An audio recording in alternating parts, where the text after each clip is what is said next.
Ele é o homem mais famoso que já pisou nesta terra. 1/4 da humanidade, quase 2 bilhões de almas, ainda hoje curva a cabeça ao seu nome. Mas quem é ele realmente? O que ele acreditava? E por que sua sombra ainda paira sobre nós 2 milênios depois de sua morte? Para encontrar respostas, precisamos fazer 2 jornadas, uma pela poeira da história e outra pelas páginas da fé. O Jesus histórico é uma figura envolta em névoa. Sabemos, pelos ecos que chegam até nós através de estudiosos, que ele nasceu por volta do ano 4 a.C., na Galileia, um cruzamento de culturas, um caldeirão de impérios e crenças. Ele foi um discípulo de João Batista, absorvendo seu chamado urgente ao arrependimento. Mas logo seus próprios passos começaram a traçar um novo caminho. Ele atraía pessoas. Suas palavras eram um ímã para os cansados, os doentes, os esquecidos. Falava-se de curas, não como truques, mas como manifestações de uma fé poderosa. E então, entre os anos 30 e 33 d.C., sua vida terminou da forma mais brutal que o mundo antigo conhecia: a crucificação. A crucificação não era apenas uma morte, era uma declaração. Os romanos a reservavam para bandidos e rebeldes, uma morte lenta, agonizante, por asfixia, que podia levar dias.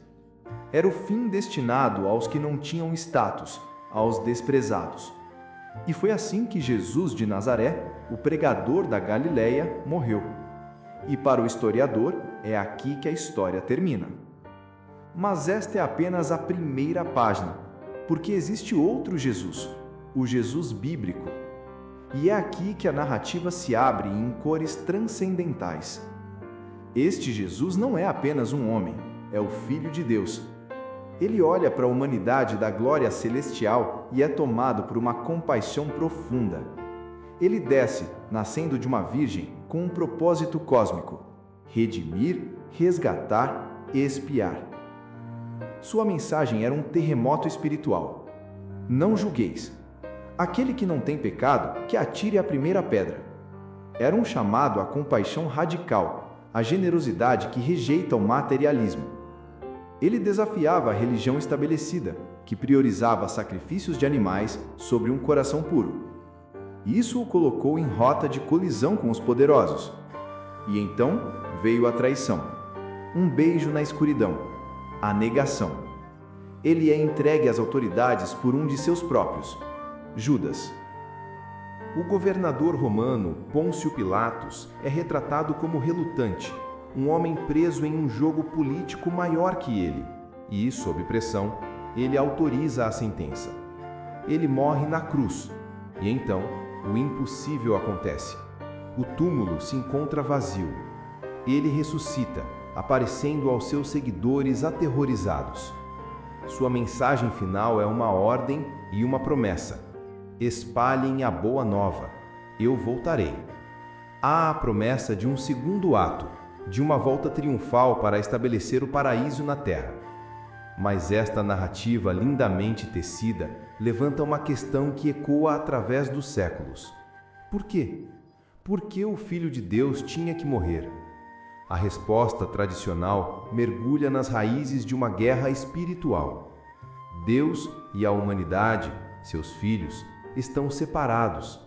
No jardim do Éden, cometemos o pecado original, a desobediência, e desde então carregamos o fardo dessa culpa, incapazes de nos perdoarmos, presos em um ciclo de erro e arrogância.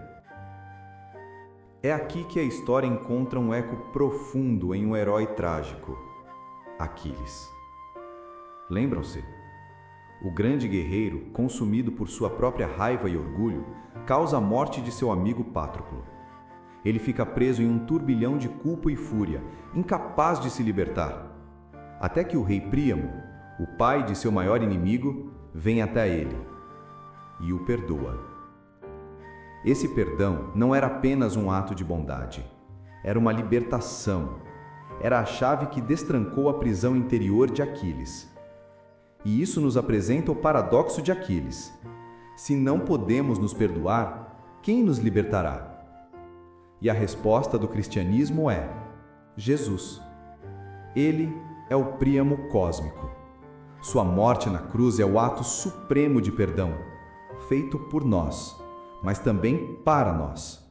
Ele carrega o peso da nossa culpa e, ao fazê-lo, nos liberta dela. Não se odeie, a fé sussurra. Não se afogue em sua própria vergonha.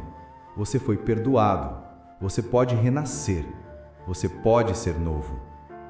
E no momento simbólico final, quando Jesus morre, a Bíblia relata que o véu do templo, a barreira que separava a humanidade da presença sagrada de Deus, se rasgou ao meio. Deus não estava mais confinado. Ele estava solto no mundo, acessível a todos. E o primeiro a reconhecer isso?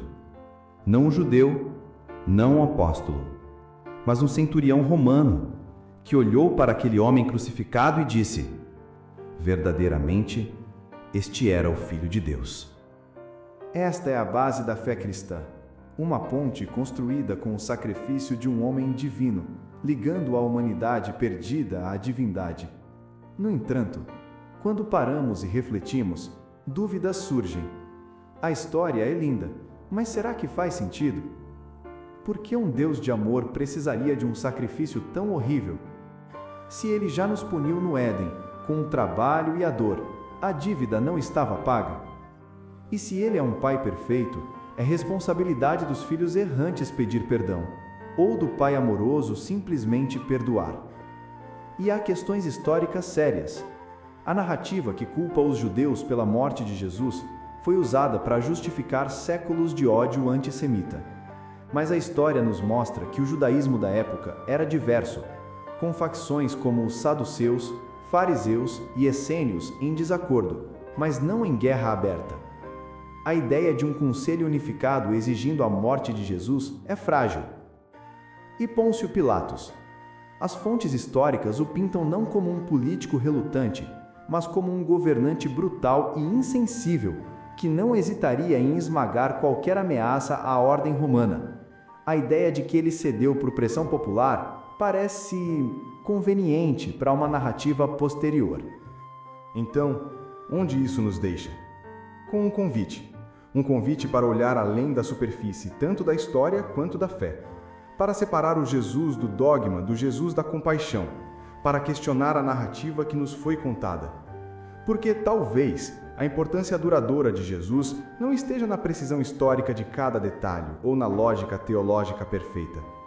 Talvez esteja no poder arquetípico de sua história, a história de um sacrifício supremo por amor, de um perdão que liberta e da esperança teimosa de que, no final, não estamos sozinhos em nossa culpa e que a redenção é possível. Essa é uma ideia que, por 2000 anos, a humanidade não conseguiu esquecer. E é por isso que Jesus ainda importa.